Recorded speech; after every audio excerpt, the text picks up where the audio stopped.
Here's part 2 where we continue our conversation about capitalism. On this episode, we are discussing late-stage capitalism. Let's get into this chat. So welcome back to our second part of our capitalism talk. Today we're diving deep into late-stage capitalism, which Courtney and I have personally experienced and currently are experiencing. So a little background, me and Courtney are in our 20s, mid-20s, and we are working in corporate America now. We've graduated from college. So we are really kind of like deep into capitalism. We have bills, we have responsibilities, we're getting a paycheck. And not only are we really into capitalism, we're in the middle class section of capitalism. So we're going to talk about our experience. If not poor. Borderline. Seriously, the way the current economy is going, I might be on the brink. So, honey, not even might. I am on the brink. Currently on the brink. Anyways, but my bills get paid. My bills always get paid. Thank the Lord. So, to God be the glory. But anyways, so we're going to dive deep into late stage capitalism today. And yeah, so we look forward to having this chat with you. Come join us. Yeah.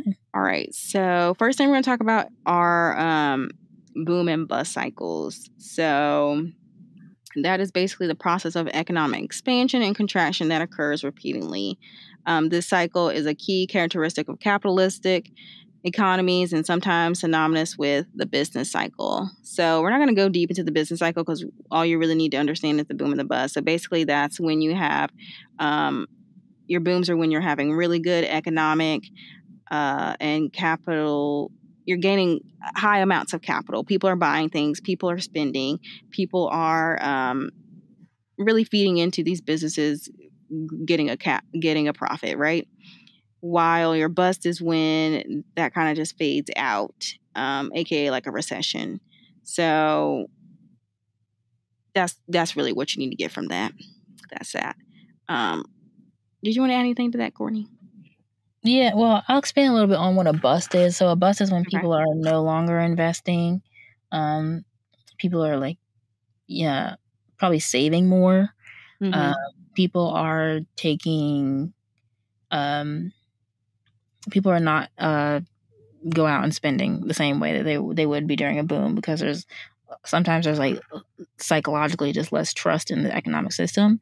Like a bust would have been the COVID pandemic, when people were like staying home and saving money and not trying to do anything because they were like, we don't know what's going to happen with the economy, So, so yeah, it's those rise and falls of like economic activities, and that's a main critique of capitalism, because those boom and bust cycles are always present and they always come almost unexpectedly, but they come about. We see those changes, so it's not totally consistent. So yeah, go ahead with recessions. Got it. So another thing we're going to talk about are recessions, which is that's basically your bust, right? That's a period of short-term economic decline. A part of the long-term economic growth cycle follows. So it goes back into that boom cycle at some point. There aren't any official predictors of recessions, but issues like soaring oil prices and geopolitical conflicts can prompt economic downturns. So if people, get for example, right now, but gas prices where I live are about $4.79 for regular gas, right? So a lot of people are not, maybe traveling or, just going to and from work. They're not spending extra money or going out and about anymore because there's a high price on gas. But then that leads into the economy going through a bust cycle, aka a recession, because that money's not be putting back into the economy, essentially. So that's kind of like what a recession is. At some point, that kind of, that the bust or whatever is over. The recession kind of ends and it slowly goes back into a boom. But then the same thing happens again. So yeah. And another thing sometimes we don't think about is political conflicts, like the Russia-Ukraine crisis is really what prompted these oil prices to go sky high. is because these political issues come about, which affects production of something like oil, which then affects the prices of, oil barrels, and then that affects what gets passed down to the consumer at our level, right? Exactly. So, and then the consumer is like, well, I might not be traveling as much. Okay, so then the oil companies don't get as much money. Maybe they have to lay people off. See how all these things are connected? Is these entire major systems connected to these events that may or may not be in one person's control or not? It's the whole, like we were saying with what an economy is, it's that whole system of activities happening related to exchange of capital, Yep. So, and that's something really recent that we all can relate to, because everybody is like, these gas prices are ridiculous. And it's true, they are ridiculous. Yeah. But people recognize that very clearly when they go to the pump, and it's like, what used to be $20 is now $40, $50. Exactly. Yeah. Yeah. Mm-hmm. And I mean, that, like Courtney said, that has an overall effect on everything else, right? Something that's not simple, but, in the grand scheme of things, you could say something as simple as oil prices, aka gas prices, then affects everything else. So. Exactly. Yep. Yeah. Yes. Yeah. Which leads us into what late-stage capitalism is. And we want to be clear, late-stage capitalism is I believe it's an official term, but it's really more an academic term, I think. I don't think it's like one of those terms that's necessarily like common knowledge. Not in the way that we know about capital and money and the economy, and all those terms are very common, even for people who aren't in the academic realm. But late-stage capitalism is really referring to the current era, the current period, like basically I want to say like the post-50s, but really more like 70s, 80s, 90s on. And it's basically this catch-all phrase for all the indignities and absurdities of our contemporary economy. So it's kind of like, it's just the name for what we are currently experiencing in this stage of capitalism that we currently exist in, which is why it's called late-stage capitalism. With all the inequality and superpowered corporations and the shrinking middle class. That's kind of the characteristics of this capitalism versus what we might have seen, in 1920s, Yeah, and so some examples of that would be like, specifically for the absurdities, and, Caitlin and I talk about this all the time, is like Coachella festival tickets that cost more or like the festival outfits cost more than the concert tickets themselves. So like it becomes this like event for the rich and famous, basically, to show up and show off their outfits, and like their outfits and the kind of parade, the show of it all is what costs more than actually attending said festival to listen to the music. So exactly, yeah. So it's not really about the festival at all. It's about the aesthetic. It's about the aesthetic. It's about the look. And they're really selling, people go to Coachella almost to be a part of the aesthetic, not to necessarily for that one good that their service that they're purchasing, which is the ticket for the music, right? Yeah, exactly. So that's one of the absurdities that we're talking about in late-stage capitalism. And then I think Caitlin mentioned this, but like people being forced to fund their own healthcare through like GoFundMe, rather than just being able to either outright pay for it or having some sort of government system or something that like makes healthcare affordable. So people having to turn to freaking insurance. Yeah. Or insurance, even if they're paying insurance, the insurance doesn't cover it. Like, all these kind of absurdities of like, we're paying these things, but we're not actually getting even the goods or the services that we need to survive, because that's how like far in our economy has gone to like basically dismantle the middle class, while or the inequality has gotten so strong that the middle class is like suffering that much. Like you pay insurance to not be able to afford the care that you need. Exactly. Yeah. It's like about all the it's about all the late-stage capitalism is almost totally about the contradiction of our economy. It's about pretty much, paying something to not really even get what you're supposed to be getting for it, Yep. So, and I think another really good example is, and this is very concurrent, is like the Juneteenth and Pride Month gimmicks that a lot of companies are starting to sell, like because they know that the current trend is toward being more inclusive and recognizing these historical holidays or recognizing, celebrating LGBTQ plus rights.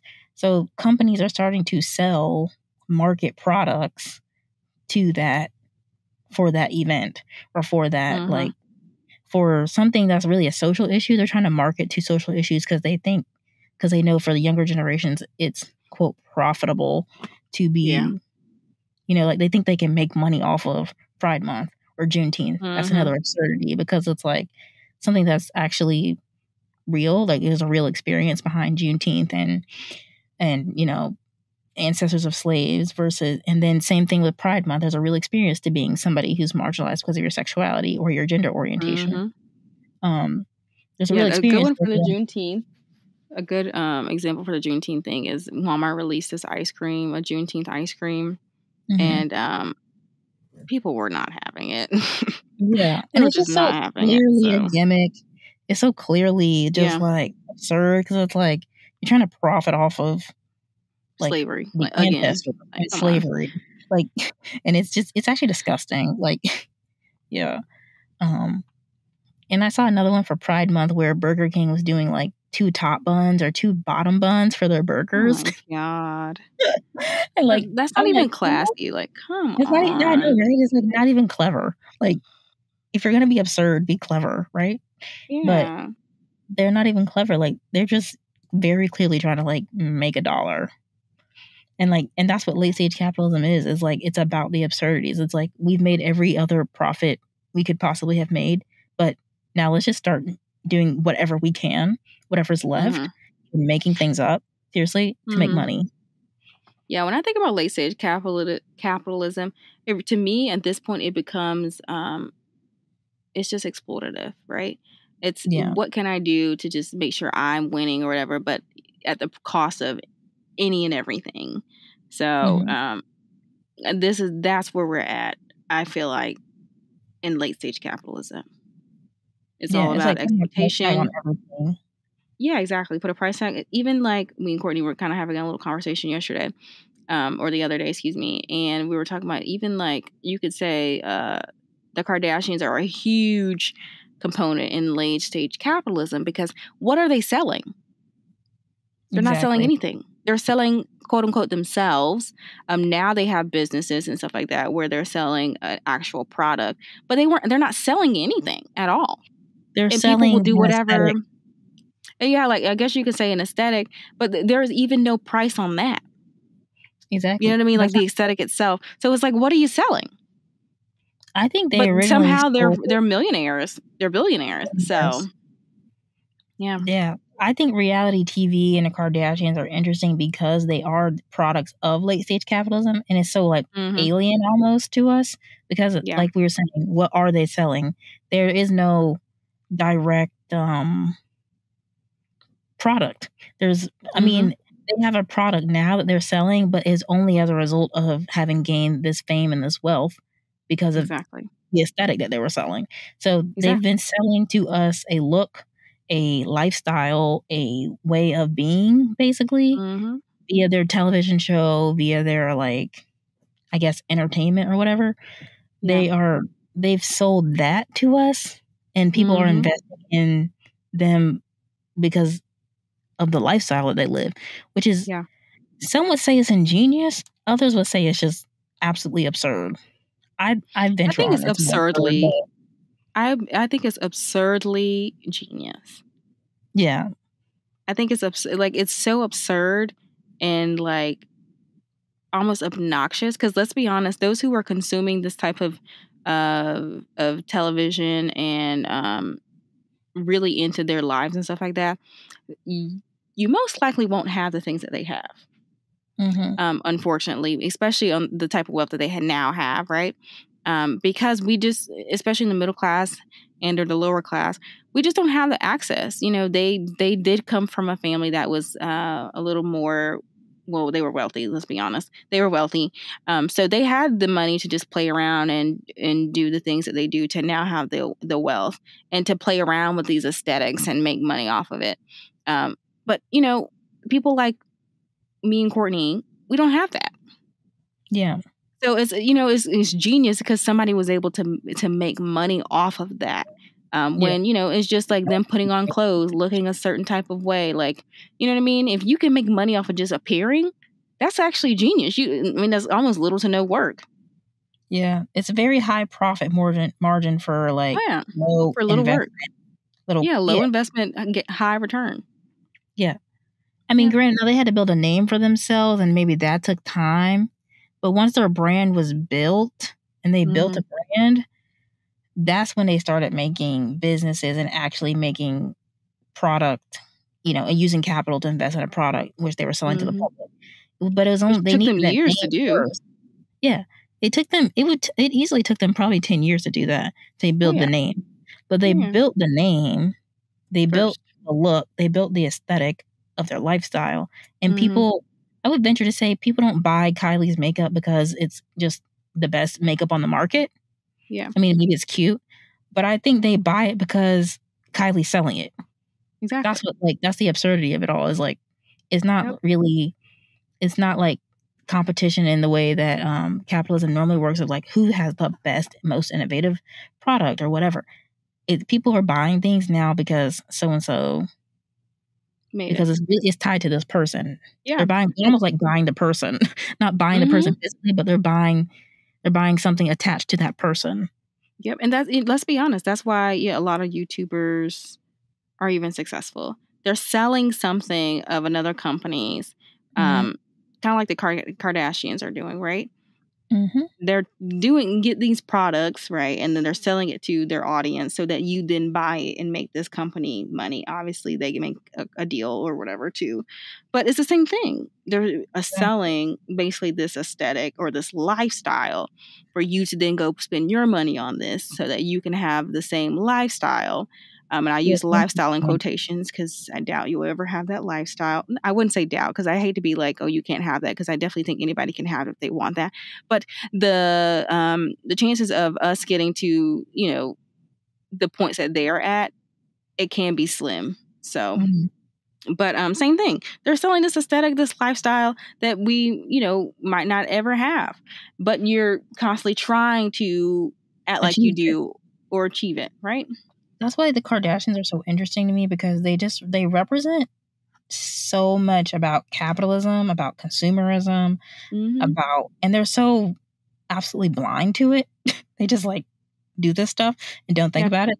Like, I think they think it's just all good like PR moves, but it's so wrapped up in like our contemporary culture. Like our contemporary culture is Kardashian culture. Oh, for sure. And it is 1,000%. Like about these people at the very tip top, like living this lifestyle that's unattainable to us, but trying to sell back a lifestyle that we can't afford. Yeah, for sure.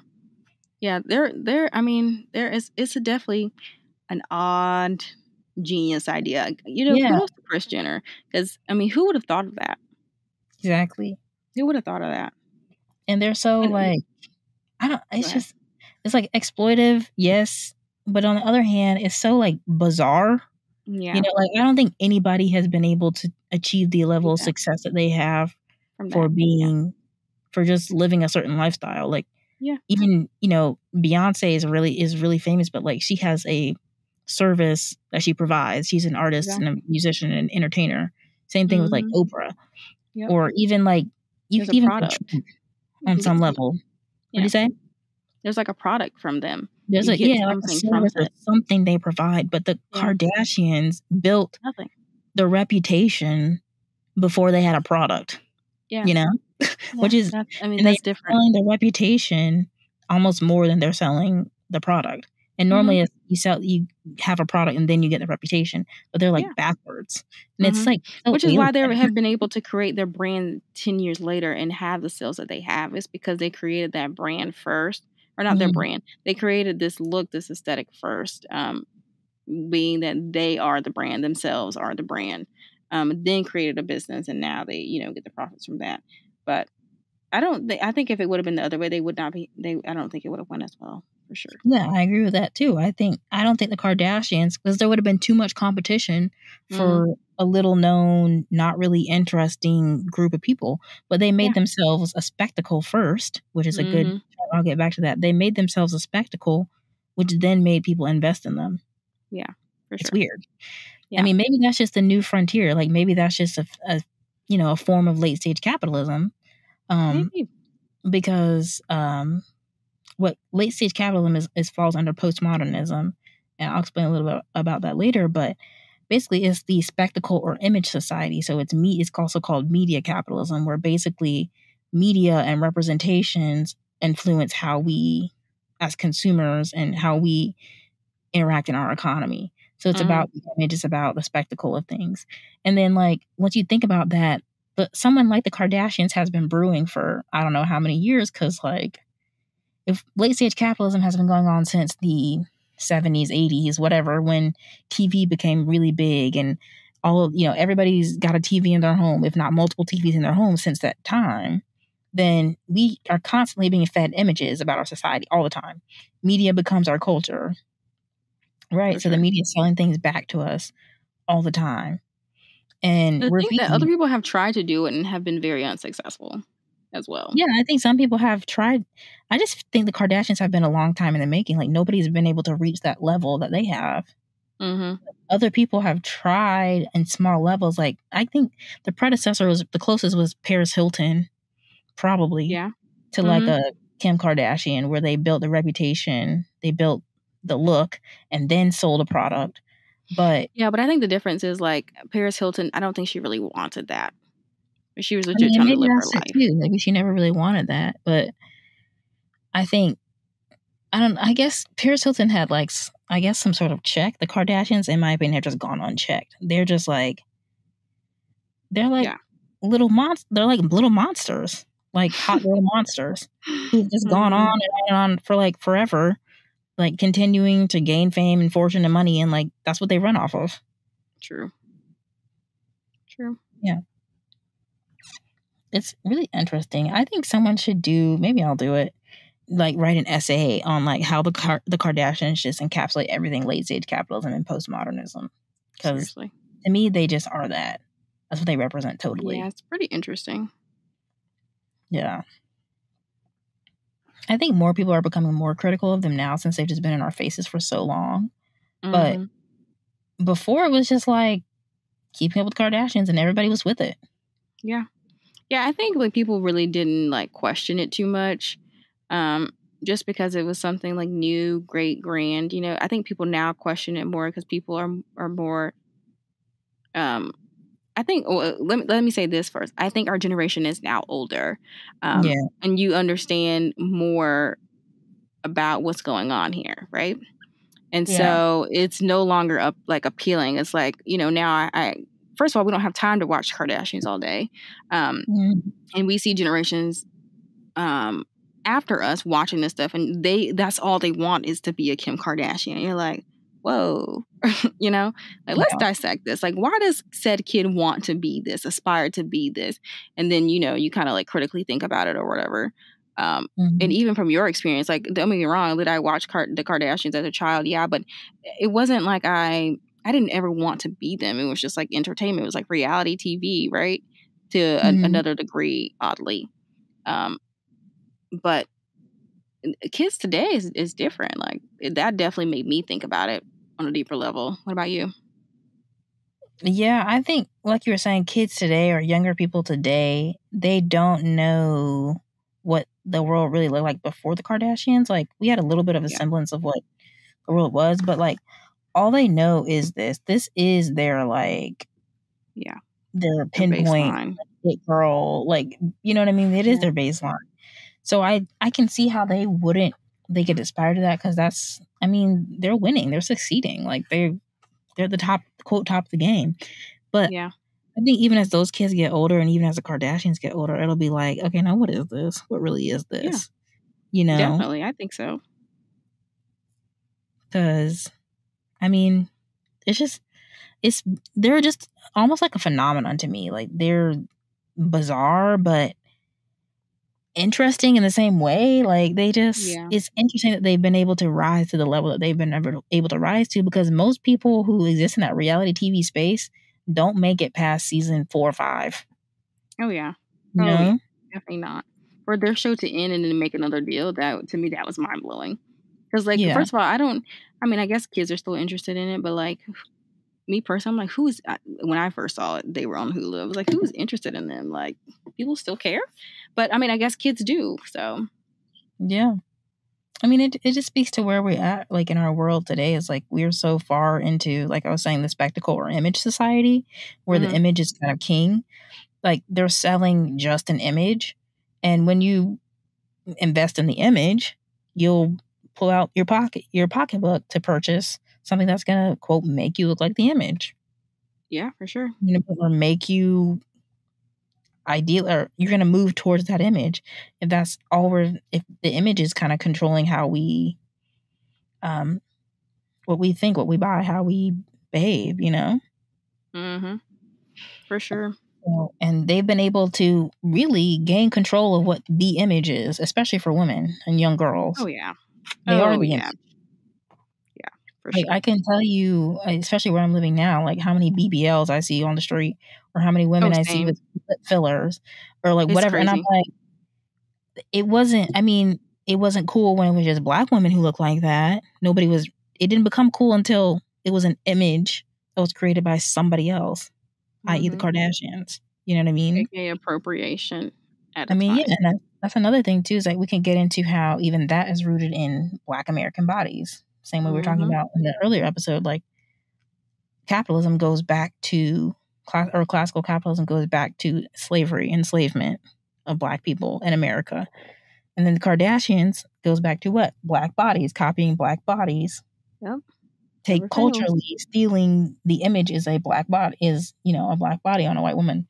So yeah, I mean, these things are really interesting to me. Obviously, I mean, most of my artwork is sort of centered around them and their image because it's just fascinating to me. Like, how did this happen? That's what I think every time I see them. I'm like, how are you? Like, I can't even pinpoint one like thing about them and their family that I'm like, oh, I see why you could have risen to that status. Like, I don't even see it, and it's still, yeah, there it is. Baffling to me, actually. No, it definitely is. It definitely like gets you thinking. Especially like, because from, I feel like me and Courtney, we grew up in mainly the early 2000s, right? We saw things like Super Sweet 16 and like the Crib Show or whatever, like where they were like broadcasting to the world, like I have all these great fine things, I have rich parents, I can have these fantastic parties, throwing money around kind of thing, right? And those people were not even able to do it. Like I'm talking about a lot of people were doing like these flashy things, creating this aesthetic. And nobody has been able to pull it off but the Kardashians. It beats me every day. Yeah. Every day. But yeah, no, they're interesting for sure. 100%. Interesting. Yeah. Well, that brings up, I want to talk about now like technical feudalism, which is a very new term. Late-stage capitalism is kind of new, but techno-feudalism is almost like a speculative term. Like people kind of throw it out there as like, is this where we're headed, And basically what it is like techno-feudalism. And in order to understand feudalism, I do want to take it back a little bit to what feudalism actually is, because some people don't understand it when we're saying feudalism. But basically what that is the political, military, and social system in medieval Europe, which is based on the holdings of land, or what was called a fief or a fee, and the resulting relationships between lords and vassals. So I'll explain a little bit about that. So basically what would happen is like the king of England, or king of whatever land, would have been considered sole owner or property owner of the entire country, right? So like king owns land, right? But then the king would basically give out land or holdings, or a fief, that's what they would call it, to lords, right? So then lords parceled out land to different vassals who were like who could be like knights, or people who were or just other like wealthy business owners, people like that, or notable people, in exchange for like military service typically, or for rent, right? So there was like a hierarchy to this, right? But those were always freemen. Then they had at the very low level the peasantry or serfs. also called villains, ironically enough. And so basically this was like low paid, unskilled labor that had to grow their own food as well as food for the landowners to use for profit. So that's kind of how the feudal system worked. It's hierarchy based, it's a military system, and it's a social system all in one, basically, which starts at the top with the king, goes to lords, gets to vassals, and then the peasantry. So, in case you didn't know, because sometimes when we watch stuff from back in the, like, I don't know, when we watch stuff, like, even like the Hunchback of Notre Dame, all that stuff, no, that wasn't medieval Europe, was it? I don't think so. I don't think so. But so medieval Europe probably was before then, but that was kind of the social stratification, and you weren't able to move up. If you were a serf, you're probably always going to be a serf. There was really no method to like move up. You couldn't like we have now, couldn't gain capital to like move up. Maybe if you were selected to like be trained as a knight, maybe, but other than that, you probably weren't moving up that quickly. So, but how that relates to our conversation on late stage capitalism is people are saying that now in this like new technological era, we're moving towards something as stratified of a social system, an economic system like feudalism. And the term was coined by an economist named Yanis Varoufakis. I don't know. Anyway, interesting. Yeah, it's basically the claim that like these like big tech companies and all of that has kind of like created these strict they've created these systems where they're kind of like the sole owners, and they've created this like lord class of people or higher class of people who own like everything, and then we are down here as serfs like working on the land, quote, or whatever, to give them a profit. Like we sustain ourselves, but also whatever extra we grow goes to them for a profit, for them to further sell and make more money. So that's kind of the idea. It's like, it's this speculative theory that capitalism will end and we'll just end up in another form of feudalism, but it'll be tied to like technology. And like, instead of the lord class, it'll be like the tech owners, which I think is interesting. What do you think about that? I think it definitely applies.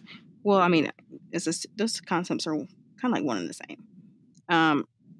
But I mean, you can definitely apply like that class system to our current like middle class, lower class, upper class kind of thing.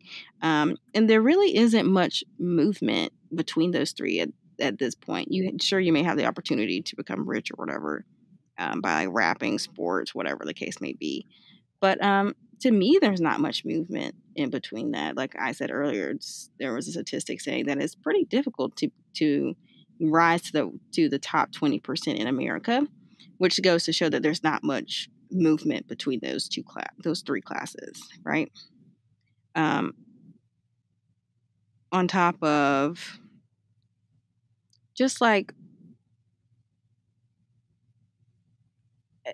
with capitalism, is rooted in just making the rich richer, right? Mm-hmm. And the poor stay poor. So unfortunately, capitalism is kind of bit off that same idea.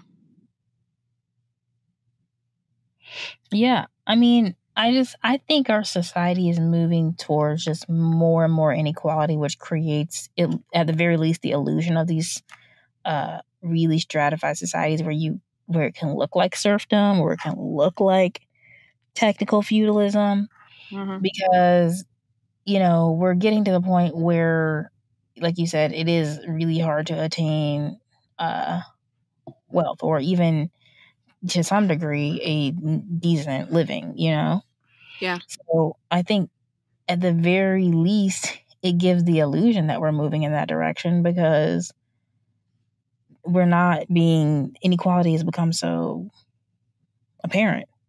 I wouldn't even say it's an illusion, though. I would say that obviously there's like I guess you could say a modern take on the concepts of feudalism.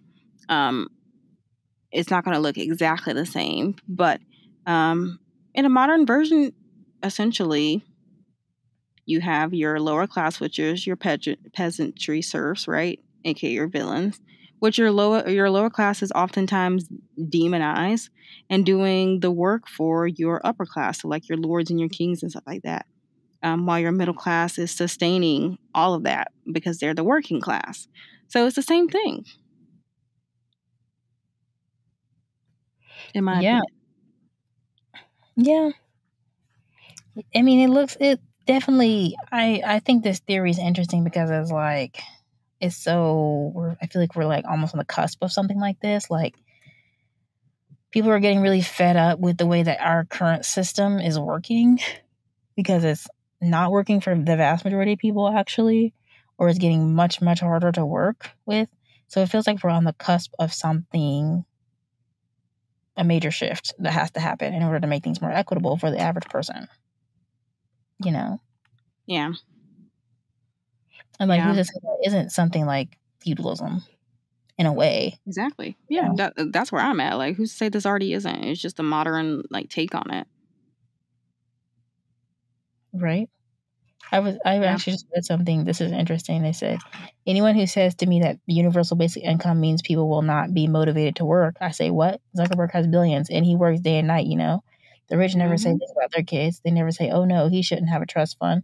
If they aren't starving, they won't be motivated. Only about the poor do they say that. That's true. It feels like a war against poor people because it's like, Mark Zuckerberg does not work every day. He makes his income is passive income. Exactly. And so people are like, the idea of social systems coming in, like universal basic income, is something people actually are interested in. It's like giving everybody a basic income so that people can at least afford to survive, right? Even if they can't necessarily thrive, they can pay for rent and pay for food and whatever, these basic things to keep our capitalistic society going. But, you know, and then people argue like, well, that's not going to motivate people to work. People have to be incentivized to work or whatever. And then it's like, but the very thing you're saying, have an incentive to work, is exactly what rich people work to not do. They work to not work. And you're still underpaid, so is it really an incentive? For one. Exactly. And for it's two, like, the sad thing to me is that the way to seek equality, which I don't have an issue with socialism or anything like that, is especially here in America, people are more likely to agree to social systems, right? Rather than believe that they have a chance to make it in that top percent or top 20%. Exactly. It's more obtainable to just go advocate for social systems than to work hard and accomplish that. Exactly. That just goes to show you that getting into the top 20% is not accessible for any and everyone. Exactly. Your best chance is likely social services to continue to live the basic life that you can live just to survive. You don't have extra money to do the extra things to invest or to invest in a business or to invest in stock or to invest in a product and do these little extra. I'm talking about you don't have barely $5. So it's that's sad. That's super sad.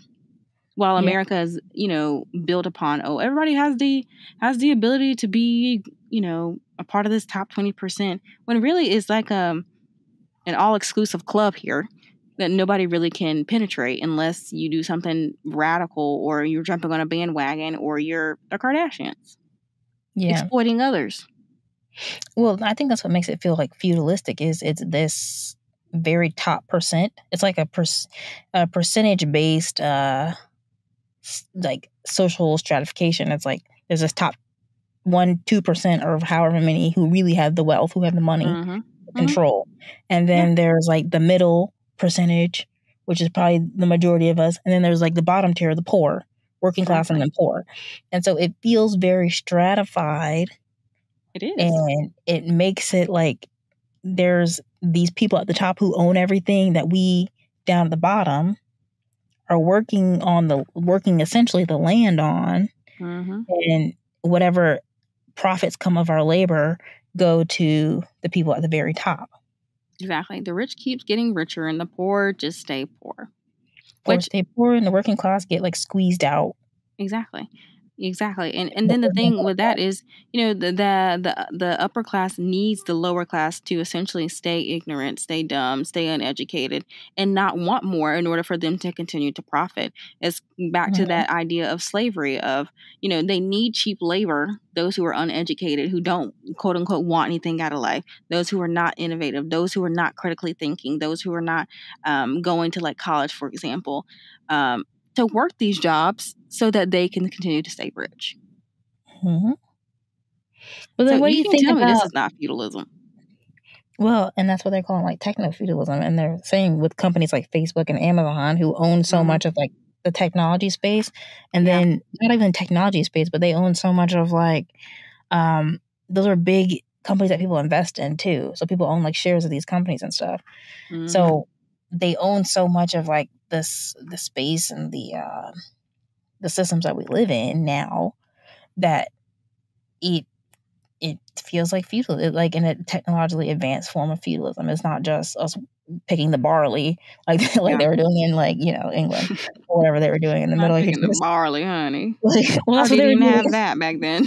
they were using those those scythes and like cutting the barley all day. Oh God, I cannot. To make honey, you were really being dramatic. That's what they were doing. They were absolutely doing that. I know they were. Middle school. Okay, you took a magic school bus back there. Yes, middle school. World history did not fail me. I know they used scythes and they were cutting barley. One thing I do know, they had those wooden wheelbarrows. I feel like that would be fun down the hill, low key. Yeah. Yes. Okay. Back to the topic at hand. Besides scythes, because we can talk about that another day. But and if they were really picking barley, if they were like cutting barley or not. But and wheelbarrows. And wheelbarrows. Yeah. Can't forget that. Can't forget it.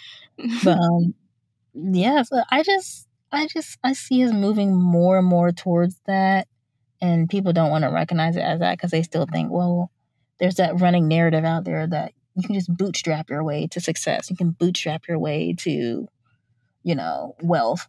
And I don't think that's totally eradicated.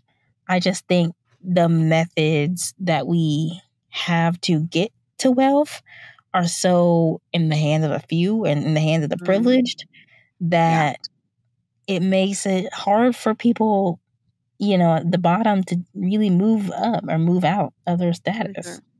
On top of like these higher class individuals, they are still trying to achieve greater wealth too. So they're really pulling all the resources to themselves, amongst themselves, because they have the greatest accessibility, you could say, to that world, right? They're already wealthy. How you get rich is by being rich or being around those who are rich, right? So, they have everything in their favor to obviously get the greatest profit, the greatest return, whatever you want to call it, the greatest capital, and benefit from the system of capitalism. While everyone else is just trying to figure it out. Like I said, the middle class or the lower class, you have to do something like sports related, maybe music related, something possibly illegal or against maybe your morals and your values in order to really profit it, to really profit. To get the quick money to do that. Yeah, and it's quick money. It's not even sustainable, really, because you're likely not investing at that point. Yep. You're just trying to make ends meet still. Exactly. And something interesting, I'm reading this article now on technical feudalism. They're saying that one of the issues that they think is contributing to this technical feudalism, this new era, is that there's no investment in human capital, which is the human beings, performing the labor. Or in the value of the human, the worker, right? So like they're not doing things like canceling student loan debt. They're not providing like free healthcare. They're not providing free education. They're not investing back into the people who they ultimately need to work these kinds of jobs to make them a profit. So, and that's what makes it even more stratified is we're expected to get these goods and services on our own. Yeah. But while they're also like using human capital, exploiting human capital at that point for its labor, but they're not taking care of human capital in the same way. Yeah. Right. And I think that also you could say this is kind of indebted to as well. Yeah, you could say this is a part of like that late stage capitalistic type of mentality too. Especially in like my generation, I consider myself to be a millennial. We'll jump from job to job. We'll jump from job to job, because they want this high yield employee with little return, with little investment. They even give you the bare minimum training, and they want you to have this high yield of an employee at the end of the day. And it's like, this is not even adding up. They want you to dang near sell your soul to them and work these crazy jobs with little to no pay, little to no incentives, nothing, right? And you're the one doing the frontline work. You're bearing majority of the workload, whatever you're doing. And these companies are just straight out here and profiting. So millennials are not having that a lot of the times. They'll be like, oh, well, on to the next thing. Exactly. On to the next thing, which is kind of absurd, Yeah, and I think it's great that people are trying to find ways to basically say just beat capitalism, beat the state of like the way things are now. Yeah. They were like, we don't have to take this. We can just jump from job to job. If this is a free market, my labor is something I'm exchanging for money. Yep. Meaning I can take my labor, my services somewhere else where they will pay me more. Exactly. Because if we're a commodity, basically, if our bodies, our work, our intellectual labor is a commodity, something that you need to purchase as a business in order to run, then why couldn't I also go somewhere else and give that and get a better price for what I feel like I'm worth? Yeah, and it's not even like a better price, but also be treated like a freaking human. You know what I mean? This is not slavery. Do I look like I'm in slavery? Like, absolutely not. I would not. You would not treat me like that. So people are using the forces of capitalism. The ideas of capitalism are not just in the hands of in the hands of the wealthy, or the wealthy are the only ones who are knowledgeable about it. People are knowledgeable about what this is now. And so it's like, I'm going to use this the way that it best suits me, too. Exactly. And I think that's fair. It's fair and it's revolutionary. I mean, you could always have done that because, you could always quit a job. But historically, the grand narratives have been go to a job, sit down somewhere, stay there for 10 years. Maybe get a raise every 10 years and, do that. That was a narrative for I don't know how many years. That's what our parents did. That's what they invested in. We don't, but now we see that that was not servicing them, and it's dang sure not servicing us. So we're going to shake it up, do something different. Yep. Might as well. I mean, what do you have to lose? Exactly. Yeah. It's like, I think it throws older people because they're like, why do you jump from job to job to job? And it's like, because these jobs aren't giving me what I need, so I'm moving on. I'm not going to stay somewhere where I'm being exploited. Exactly. Yeah. And plus, first of all, I know I deserve more, and I require more. Period. So, yeah, it's crazy to think about. This world is. I'm telling you, it's interesting. It's interesting, especially when you put it in terms of capitalism and our economic system. It makes you think about like how everything is tied to that, not just the bigger economic activities like supply, demand, and production, and GDP, GNP, all that stuff. Yeah, that's happening, and that's part of capitalism, and that's great to talk about in theory and in class. But something else we have to talk about too is like we were saying with human capital. That's my exchange of my labor for goods. That's a day-to-day thing that we do. That's something like consumerism. That's a day-to-day thing that we do. Like all these things are connected. Even when we're talking about the Kardashians and how that affects culture, like it reaches to all aspects of our lives. Really, like we don't go a day without participating in existing in capitalism. If you live somewhere, you pretty much exist in capitalism. If you eat some food, you're just participating in capitalism. Like one way or another, you drive your car, capitalism. You breathe the air, capitalism. Yeah. Put your AC on in your house. Capitalism. I mean, Exactly. you can't. There's no way to live in America without participating in capitalism. In some form or fashion. Mm-hmm. Mm-hmm. So, yeah. I think these are interesting things to continue to think about, for sure, and to continue to discuss. I know I'm going to stay up on, especially technical feudalism, because I think that's really interesting. And, and obviously the Kardashian culture is like interesting to me too. So I'm going to definitely continue to make work about that because they're just fascinating to me. They're like this repulsive but fascinating to me at the same time. Yeah, for sure. That's what I think about with the Kardashians. So it's definitely that conflicting feeling. And but yeah, I think this is a great discussion on capitalism. Our first episode, we talked about the origins of capitalism and rounded out our discussion on late-stage capitalism. And yeah, I think before we go, we should make one disclaimer. We are not economists, and we are not professionals in the field of economics. So we've done our best to explain economics to you, and we hope you were able to understand. We try to put it in layman's terms as best as possible, but we understand our own shortcomings as far as it relates to these terms and these theories and these systems that we're discussing. So please do not. If you know something that we said is just totally off base, let us know kindly in the comments or in an email or something.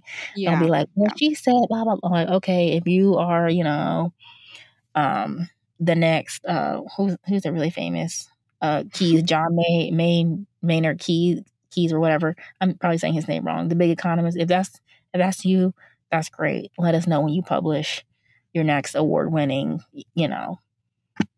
piece on the economy or capitalism, Yeah, but no, we're definitely not professionals. So we're just speaking from like our experience with late-stage capitalism and capitalism.